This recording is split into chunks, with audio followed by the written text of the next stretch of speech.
Sisig par, magluluto na naman tayo ng sisig. Medyo kakaibang sisig nga para ang ating lulutuin ngayon. At yun na nga para magluluto tayo ng sisig na tulya. At sigurado ako mapapakain ka na naman ng sandamukal na kanin sa recipe na ito par.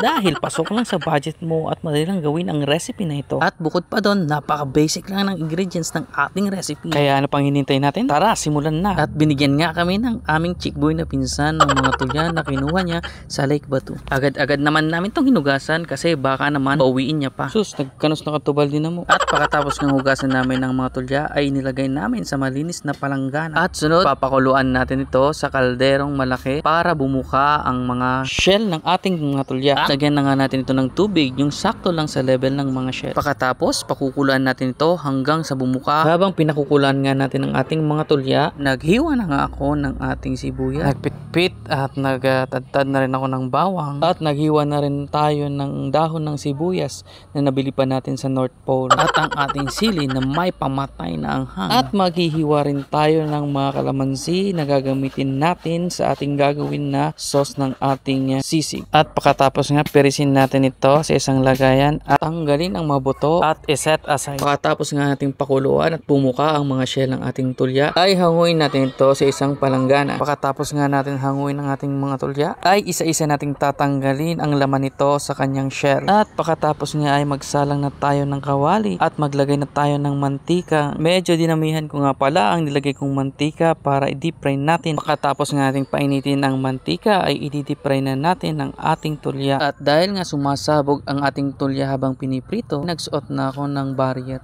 Tingnan nyo, mukhang tanga lang. At pagkatapos nga maprito natin ang ating tulya ay hahanguin natin ito. At pagkatapos ay magmimix na nga tayo ng sauce ng ating tulyang sisig. Una nating ilalagay ay ang liver spread, sakto lang isang lata. At isunod naman natin ang all-purpose mayonnaise. Tansyahin lang natin yung pang 4 tablespoon na dami ng ating all-purpose mayonnaise. At isunod na natin ang sinet aside natin na kalamansi kanina. Bale 4 tablespoon din. Lagyan din natin ng Mamacita oyster sauce para sa alat ng ating sauce. Sakto lang din ang isang pack. Lagyan na rin natin ng Knorr liquid seasoning para pampadagdag ng lasa at aroma ng ating sisig sauce. Sakto lang din ang isang pack ng ating Knorr liquid seasoning. Pagkatapos nga natin pagsama-samahin ang ingredients ng ating sisig sauce, ay i-mix natin ito hanggang maging ganito ang itsura. Ang mga measurement nga pala ng ingredients sa ginawa kong sisig sauce ay sakto lang sa sisig na gagawin ko. Bahala na kayong magdagdag ng measurement ng mga ingredients base sa dami ng sisig na gagawin nyo. Dahil nga wala tayong sizzling plate ay nag-improvise tayo ng ating sizzling plate. At maglagay na nga tayo ng butter. Igisa na rin natin ng ating bawang at sibuyas. At yan, ilagay na natin ang ating crispy tulya. Inaandahan ko lang ang ating paglagay baka matapon. At isusunod na nga natin ang ating special sisig sauce na ginawa natin kanina. Pagkatapos nga nating ilagay ang ating sisig sauce ay haluin natin ito hanggang sa mahalo ng maayos. Ilagay na nga natin ang ating itlog. Bali isang itlog lang muna ang aking nilagay. Pagkatapos rin nating ilagay ang ating itlog ay haluin natin ito. Budburan na nga natin ng ating hiniwa na dahon ng sibuyas na nabili pa natin sa North Pole. Haluin din natin. Sunod na nga natin ang ating sili. Yung ginamit ko nga pala na siling haba dito ay yung may manghang para hindi na ako maglagay ng siling labuyo. Pagkatapos natin ilagay ang ating sili ay haluin din natin. Kung napanood mo ang video na ito ay mag-comment ka naman kung taga saan ka para alam ko kung saan umabot ang video na ito. Maglalagay ulit tayo ng itlog doon sa gitna ng ating sisig. Dagdagan pa nga natin ng sili ang ating sisig. More pepper. Magdagdag din tayo ng dahon ng sibuyas. At ready na ang ating sisig na tulya para sa ating tanghalian. Habang kinakain ko nga ang ating sisig na tulya ay lasang-lasa ko ang lasa ng kalamansi, ang amoy ng Knorr liquid seasoning at yung lasa ng liver spread. Bale hindi ko na nga ito pinirisan pa ng kalamansi dahil sakto na yung nilagay nating kalamansi kanina doon sa ginawa natin na